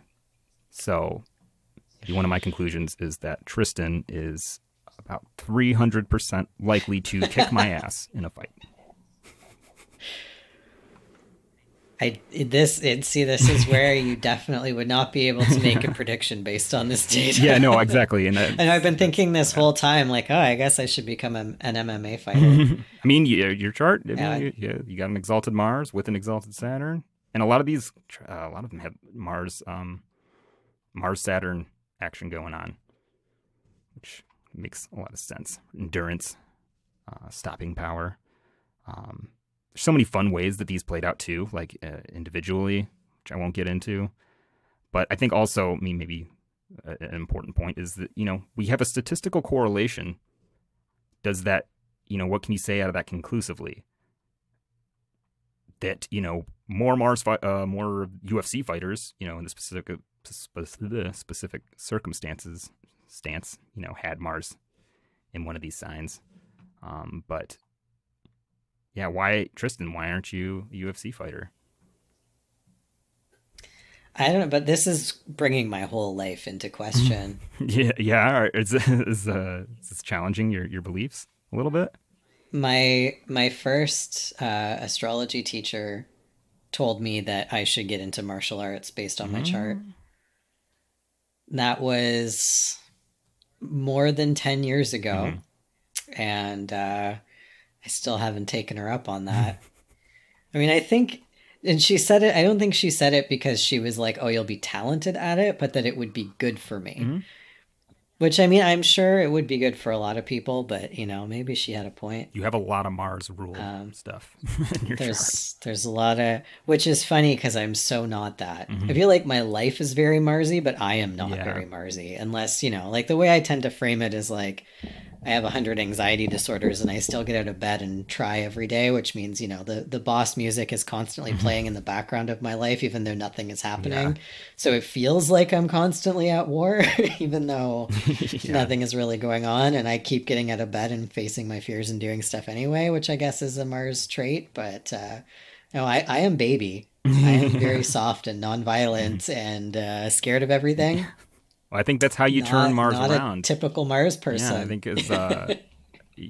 I think that is what is interesting about astrology, and maybe really hard to science it. Is while a bunch of what I'm about to say is built on totally anecdotal data, and that is how I will have to practice astrology, because there just isn't enough scientific, at least sciencey research out there to build a whole astrology practice on. But I know from my personal experience, because I got some difficult Mars stuff, is that, I exercise helps me a lot. I have a punching bag. I like to punch it, and I feel way better after I do. My little offering to Mars, I'll punch some stuff for you, Mars. Don't hurt me. Yeah, I'll hurt stuff for you. One of the articles I'll hurt stuff for you. I'll give you an outlet. Yeah. Yeah, one of the articles I really want to write is going to be on remediation and how I conceptualize it, I think. Yeah. I think that this did confirm some of my beliefs about remediation, but maybe reinforced it and maybe focused that a little bit more, because, not that everybody with Mars and Cancer should be a UFC fighter, but, I don't know. It does, using traditional texts and, just my anecdotal experience, it does seem to indicate some, difficult Mars energy that needs a channel, and giving it a safe, healthy channel seems to be positive. One thing that, granted, I don't have a big enough pool, but just, I can't help but want to share some of the little fun stuff. There was more Mars in Libra than Mars in Scorpio. Yeah, Mars in Scorpio actually had statistically below average by a couple points overall, 8.57%. That's because Scorpio is all about stealth. Yeah. They're not going to show you that they're a gifted fighter. They don't want to go up on stage and be like, oh yeah, I'm the warrior. Yeah. They're disarming. Scorpio is like wearing a they kill you in the dark floral print dress. And yeah, exactly. It's not a fight. They've got a knife in their boot somewhere that you can't see. Yeah. That's it. That's the Scorpio way. Yeah. I think I was a little disappointed with Mars and Aquarius, just a little bit, but that's also, well, fighters need an audience, so maybe that's Mars and Aquarius' job, is to watch the fights and not participate in them. Say fucking show-offs. Of course you want to be seen fighting. I'm so above I don't need that. To be seen fighting to know that I can fight. I don't need all that attention. It's actually funny. Not that I've actively engaged in that monologue in my life, but never really had to get in fights. I only got in fights in 5th grade, and kind of wondered why, because I don't know. I feel like other people get challenged to fights. I don't get challenged to fights. And there are quite a few Mars and Leos, especially at the very top ranks. I feel like Mars and Leo is a showboat Interesting. Well, yeah, it's like combining the athletics of Mars with the, being the center of attention and being on a stage performance aspect of actually being a pro athlete. Yeah. Yeah. I mean, I don't know. I want to get the whole UFC eventually, and just, I don't know. It's really fascinating to me. Maybe I'll do a podcast one day, UFC, astrology podcast. Predict. Yeah, I feel like oh yeah, predict the fights. I wish I could remember the name of the astrologer off the top of my head, who's like really strictly traditional and is just like, astrology is for making predictions and not for personality analysis. And he was on a show for a while predicting the outcomes of like football matches and stuff. Yeah, I mean, especially because the UFC just came out with a betting app. Like, Well, and you'd have to really like put it to the test. I feel like you need to control by using a non-astrology method to determine your betting and using astrology to determine your betting and see if there's a difference. Yeah. Even like there's just so many variables, right? Like, and so much is up to random chance too. And the fun thing like how much they train randomness, which is yeah. And like, do they get better or worse over the course of the competition? Yeah. And how's their performance affected and all that kind of stuff. I think you have to pair astrology with actually observing reality.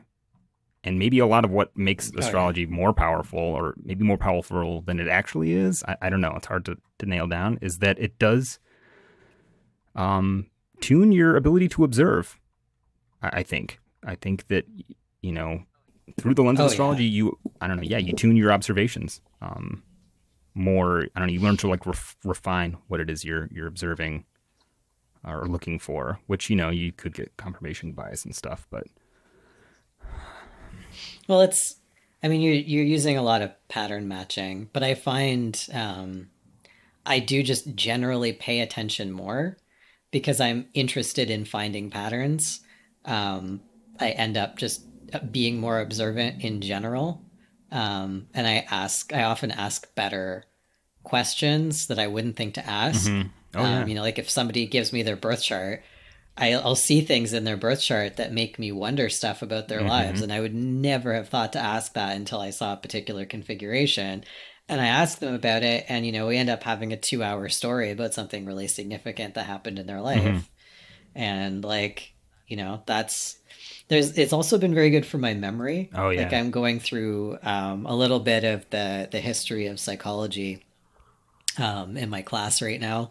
And of course, I immediately want to look up the birth charts of every significant figure. I love that. And I mean, there are a lot of obscure names that I've never heard. More fun. Astrology. That's it. Like there are all these obscure names and events that like I've never heard of before and would struggle to remember. But if I have the event chart or the birth chart, then I'm not going to forget William James with his 6-planet Capricorn stellium. That's for sure. God. Oh, you didn't even talk about William James, man. Wow. Well, I didn't dive into his chart well enough yet to. I literally discovered that as I was falling asleep last night, so it was not time for a deep dive into anybody's chart. I would love to just do. I don't know. God, I wish I had more time in life. Just to do like a podcast of just like every day, every episode, just dig into a chart. Just dig in. I love like some crazy chart like William James's, just like this is the most epic Capricorn stellium. It would be fun too to just do episodes where it's like we focus on a particular discipline. Like we do the charts of UFC fighters, we do the charts of famous psychologists, we look at the charts of marine biologists. I don't know, it's just like a different category every time, and we select a couple of charts from that category and dig into them. I mean, I think that doing this little experiment is, I don't know, I am a little hooked now. I do want to do more of these experiments. I want to I think I'm going to prove astrology with the power of science. And there's no stopping me. So, sorry, Tristan. I mean, I think I win. No, I'm kidding. Totally kidding. If, you end up like receiving the Nobel Prize in Science for demonstrating some kind of important astrological correlation that leads to an amazing discovery, I will be thrilled. But I think like I think that if your love of astrology, not you specifically, Kyle, but the general you, if one's love of astrology is dependent upon astrology being a science or being a scientific pursuit, then the foundations of their love are probably on shaky ground. And that might be I'm sure there are going to be people who are very angry at me for that take, but I am very pro critical thinking, and I see a lot of really dangerous and questionable stuff happening when people do not think critically about their astrology practice. And I really want to promote critical thinking, and realistically assessing, what is the foundation of what I'm doing and what am I doing it for? Like, what am I doing astrology for? Why is it useful to me? And, what are the ways in which it's actually working? Exactly it. Because I absolutely agree with you. But I think from that comes a need to, I really want to know what it is it actually does do. Because I don't think it does everything. Well, and I'm quite content that, I'm pretty sure that astrology is mostly based on our ability to pattern match, which is we are pattern seeking machines. We're incredible at it.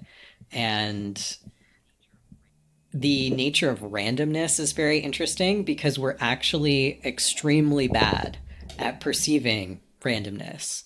And I think that's the principle upon which divination probably works, is that given a set of random data, human beings will see patterns in it. Yeah. And they will be able to relate those patterns meaningfully to things going on in their own randomness lives. Is unacceptable in the brain. It is. Like, yeah, we kind of need things to be a little more predictable and orderly. It's unsettling to live in chaos, and trying to sort of use the ordered movements of the cosmos to give ourselves a sense of order is comforting.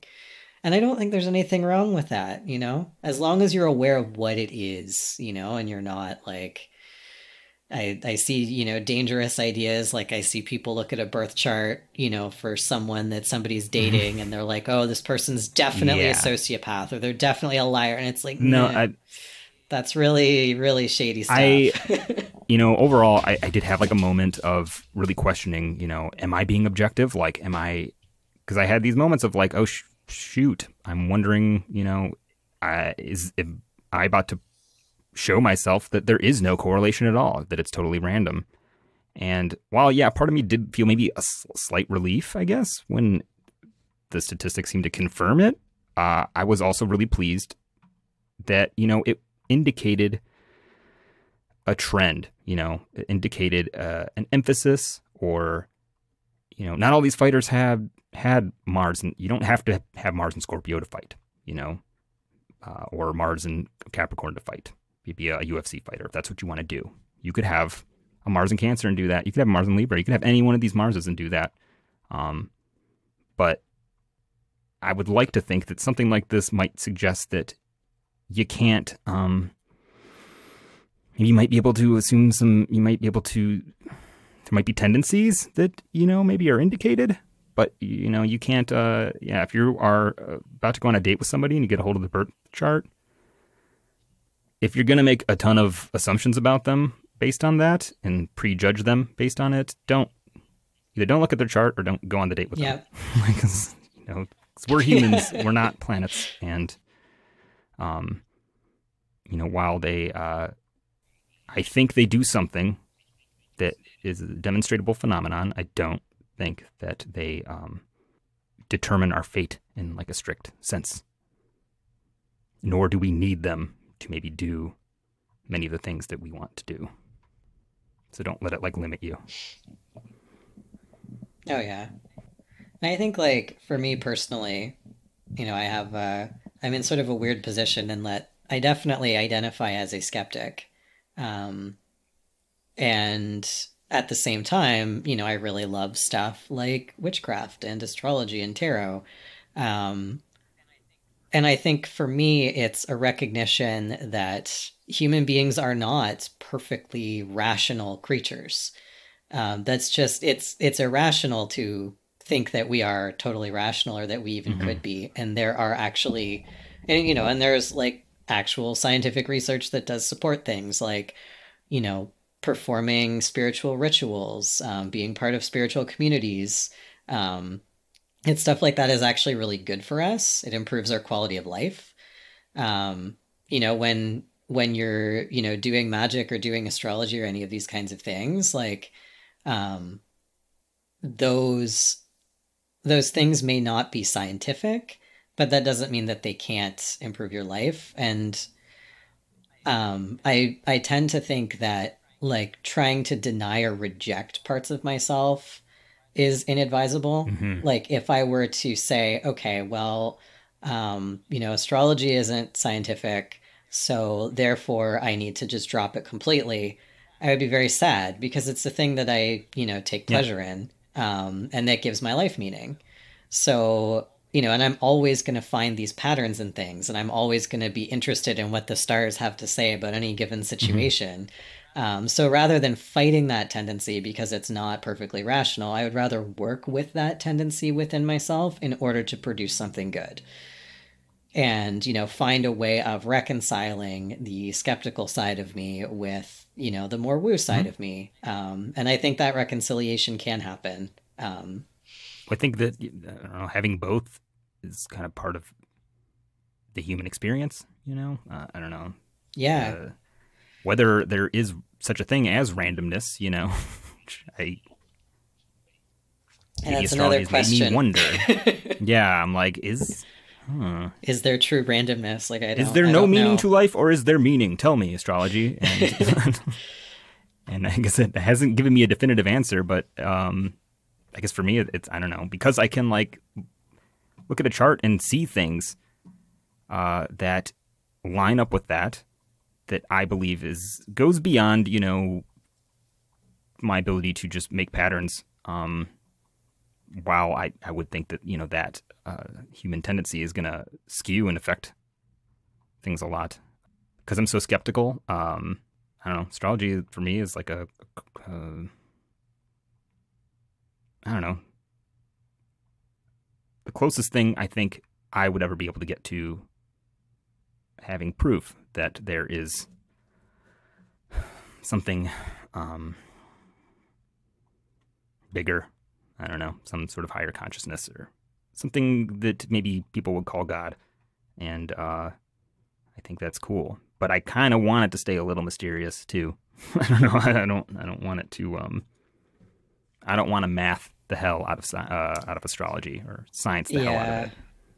Yes, I think if it was a science, um, I probably like my relationship with it would be totally different.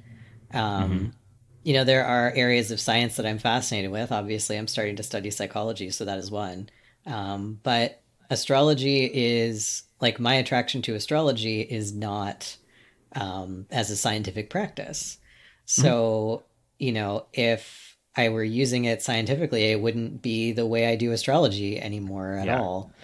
Um, Well, if you get a degree in like I feel like, psychology, sorry for cutting you off, but if you get a degree in psychology, you don't get a bachelor of science in psychology. You get a bachelor of the arts. You know. well, you can get a Oh yeah. Bachelor of Science Okay. in Cool. psychology. Yeah. I'm getting Bachelor of Arts because, my ability to do math when I was in high school was not Yeah. good enough Yeah. for me to do a science program, but Yeah. Yeah. I might, if I had those grades from high school to be able to pursue it, I might do a Bachelor of Science Well, instead. Who I know, knows? and notice that. that But that's a totally different area of interest for me yeah. than astrology. Astrology is more of a spiritual pursuit for me. Like it feels when I'm doing astrology, it feels like I'm having a conversation with the gods. And conversations are messy. Um, Conversations are unpredictable. Um, Conversations are incredibly subjective. We're incredibly dependent on the context in which they take place. They're very emotion-based, emotion-centered. So doing scientific research is not like having a personal conversation with the cosmos so much. And I like, yeah, I like the personal, that I feel like a personal connection with the planets and what they symbolize. And like when I do a birth chart reading, it almost feels like there's a third presence in the room. The presence of the planets are in the room, being part of the conversation with us, and offering their particular insights or stories relating to that person's life. Yeah, and I think that maybe where we differ, but we're like, I don't know, it's probably so close in the spectrum. Maybe it's Mars overcoming my Jupiter by a square. But I have a hard time. Like, I need to know, because you just described, I think, what astrology is in terms of like a conversation, like perfectly. If I could just put a frame on what astrology is, it would be that, a conversation with God or, spirit or whatever. But I think for me, I need to know that that conversation's actually happening, that I'm not imagining it. And I think maybe before this data, which, isn't conclusive data, but it reinforces for me my sense that this is an actual thing that I can have a conversation with. And I need that. Well, I mean, can't justify even talking to myself. Yeah, I mean, this is a struggle for me too, where I tend to, vacillate between agnosticism and theism, or am somehow both at the same time, where it's like intellectually, the most intellectually satisfying answer to me about, the nature of spirit or God or whatever, is that isn't an objective reality or external reality. But my personal experience is very different from what is personally satisfying as an answer, is very different from what is intellectually satisfying as an answer. Yeah. And I have to find a way to reconcile, both of those needs in my own psyche somehow. And so I tend to land sort of on the fence somewhere. Yeah.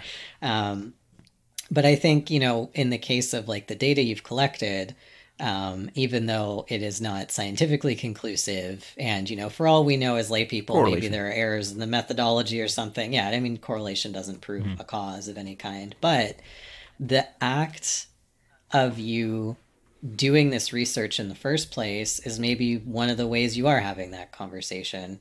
Like, something about this there, research God? spoke to you. Can you hear me? Yeah.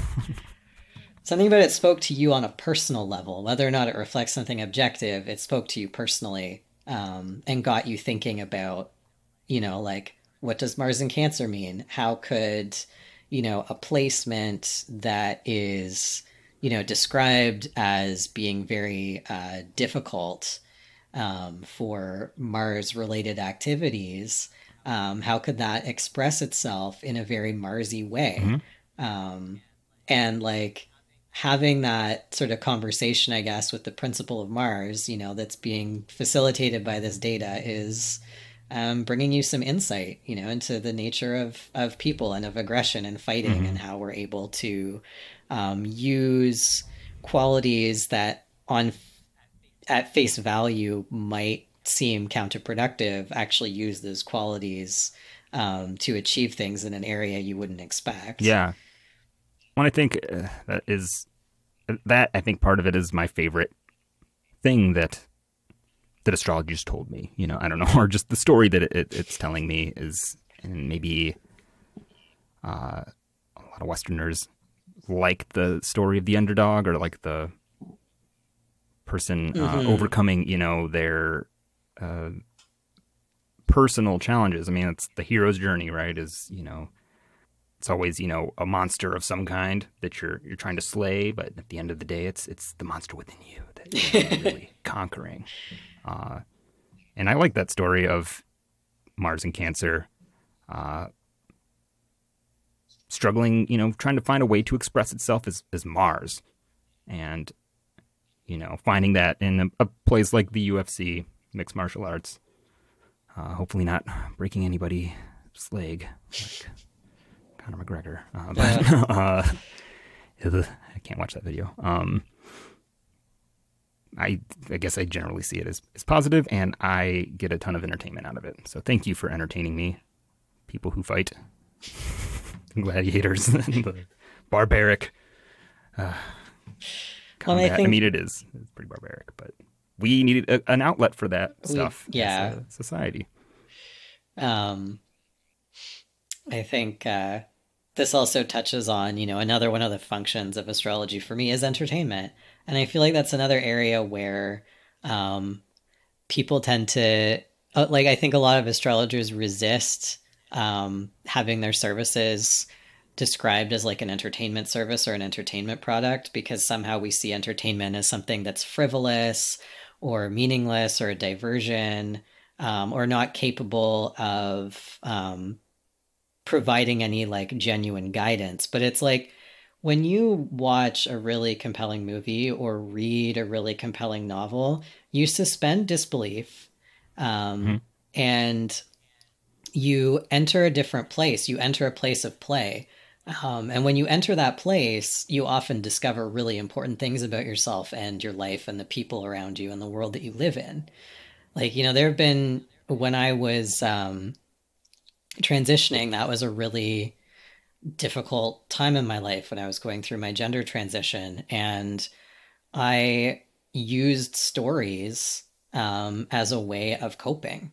I read medieval romances and I read comics, and I read stories in comic books about heroes that reminded me of myself in some way. And reading those stories enabled me to find meaning in my situation. And like, I can remember I entered that sort of state where you've been through so much that you can't feel anymore. And there was a period of time where I could not cry for months and months and months on end. And, prior to that, I'd always been a big crier. I'd, cry at dog food commercials. I'm starting, some of that is starting to come back to me, but there was a long period where I could not shed a tear even if I wanted to. And I remember finishing this really incredible story and just bawling my eyes out.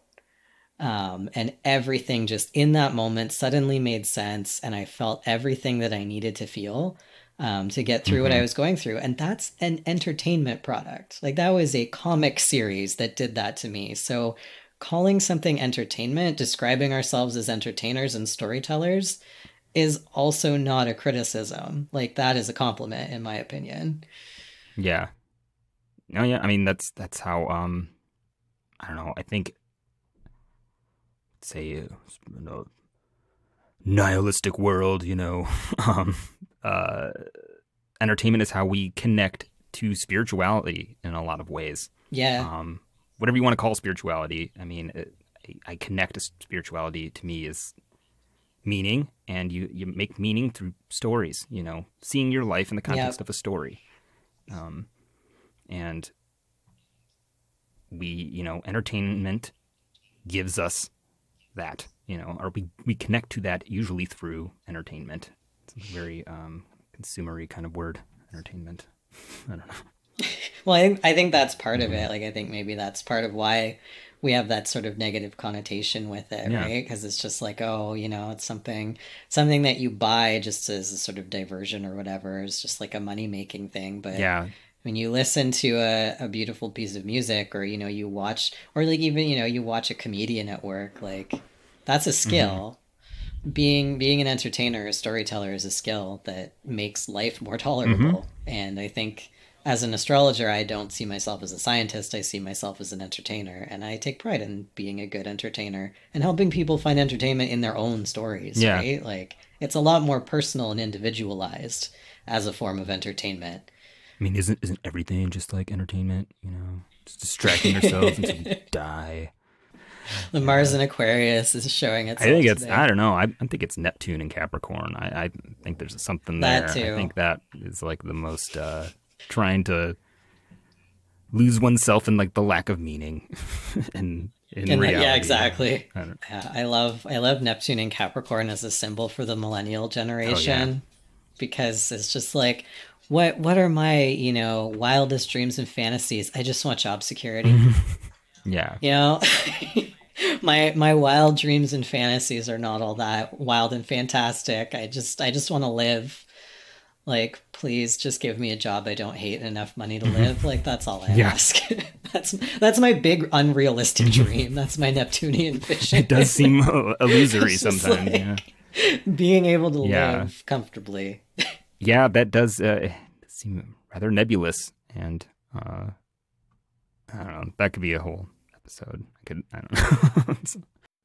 Yeah. I think speaking of Capricorn, everything you're saying was making me think of like Saturn saying like, oh yeah, there's your entertainment. Now get back to work.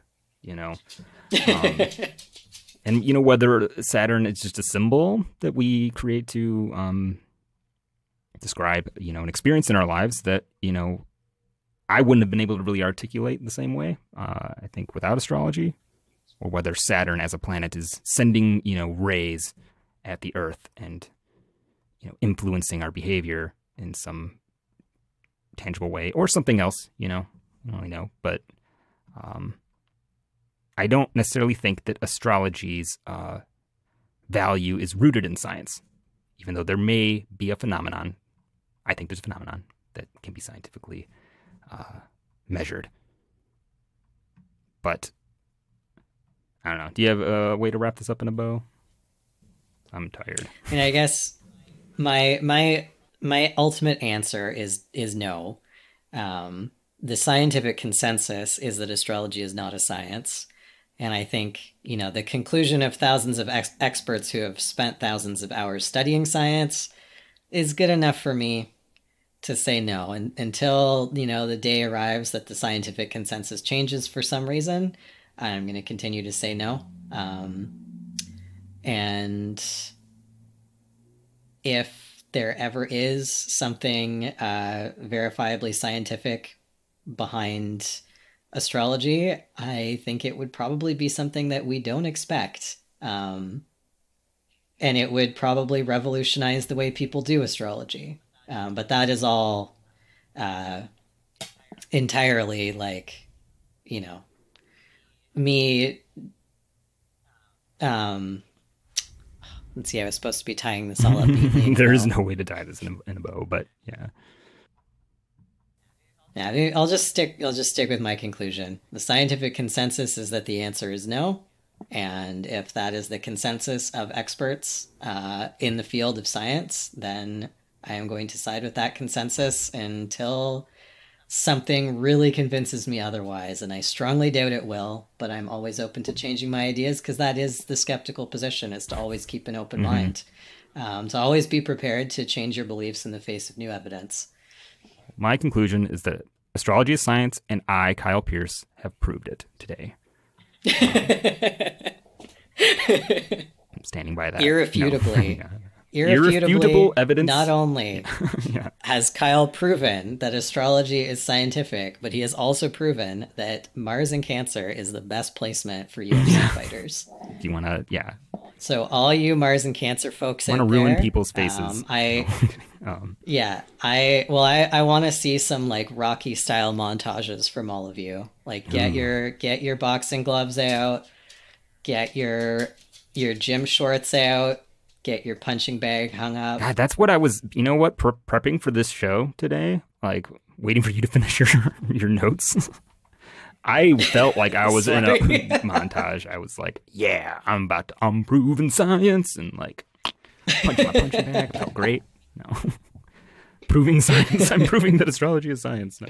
I'm proving that science is real. Science is real, guys. You heard it from me. Yeah, I mean, if we could, define science too, that would be great. Yeah, I know. Can scientists even define science? No. Yeah, when I was digging into the philosophy of science, I came across this fellow whose name I'm going to mispronounce, Paul Feyerabend. Not sure how to say his name. His position is that it's not possible to define the scientific method. So it's certainly an interesting position. Although he's also taken some like pretty controversial positions. Like he's defended creationism and stuff like that. So Yeah. I don't know if I would uphold him as my intellectual idol, but I'm certainly curious about his ideas. See, that's, I feel like speaking, I don't know, referring to Neptune and Capricorn is that, yeah, I feel like, I don't know, you can dismantle reality so easily, I guess, when you, maybe that's very easy for Neptune and Capricorn to do.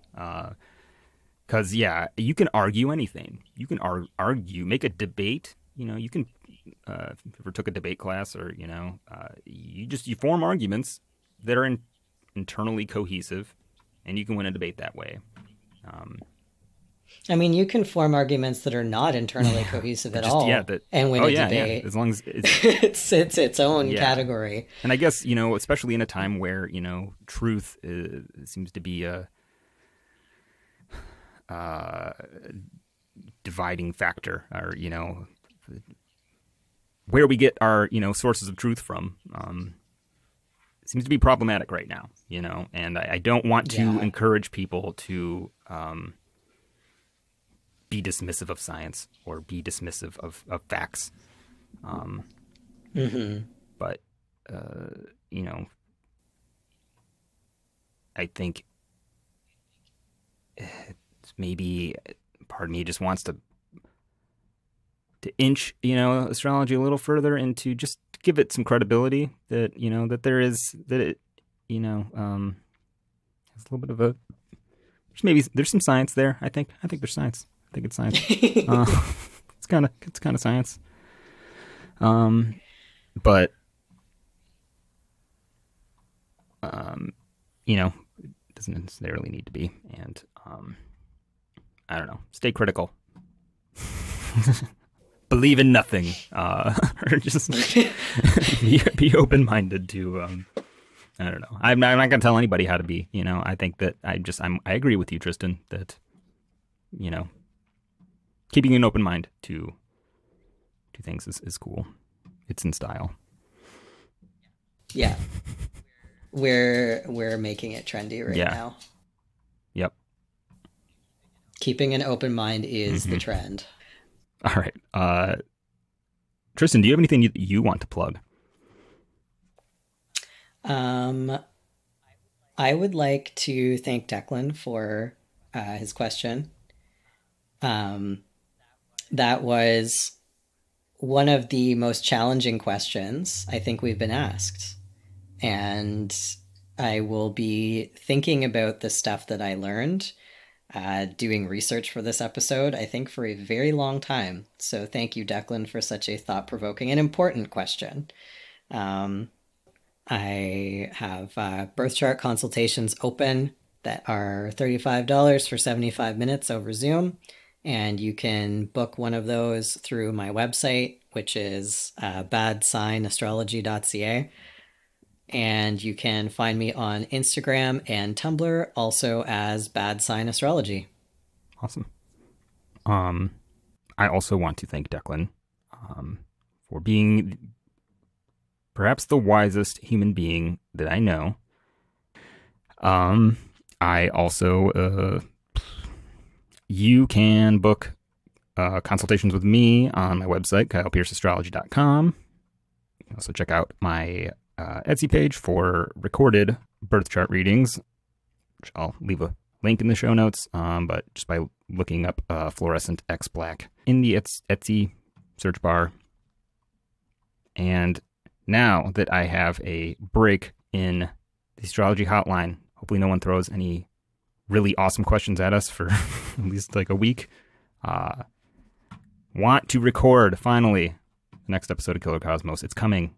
It's about to burst out of me. I've been reading everything about Hitler and, you know, the most awful time in human history, World War II, because, you know, that's what I like to do in my spare time. But, yeah, that we'll call it a day. Right? Sounds good to me. Okay. And I hope that listeners will send in their questions. Please don't be shy. Yes, please send us questions. Scratch what I said before. Send us questions. Yeah, we're Please send we're us open questions. to it. Also, leaving a review is awesome. Even just throwing some stars on an episode and whatever, podcast rating not you just have. some stars, all 5 stars, like specifically the maximum 5. stars. Yeah, all of the stars. Yes, all of the stars. You You settle can for throw. nothing less. 'Cause we're worth 6 stars, I think. Don't you think, Tristan? Yeah, maybe 7. I would say so. I would give myself 10 stars out of 5. 1050, 1000. Wow. 1000. Yeah. Sharing the podcast with a friend also helps too. Yeah. Thank you all for listening, and see you next time.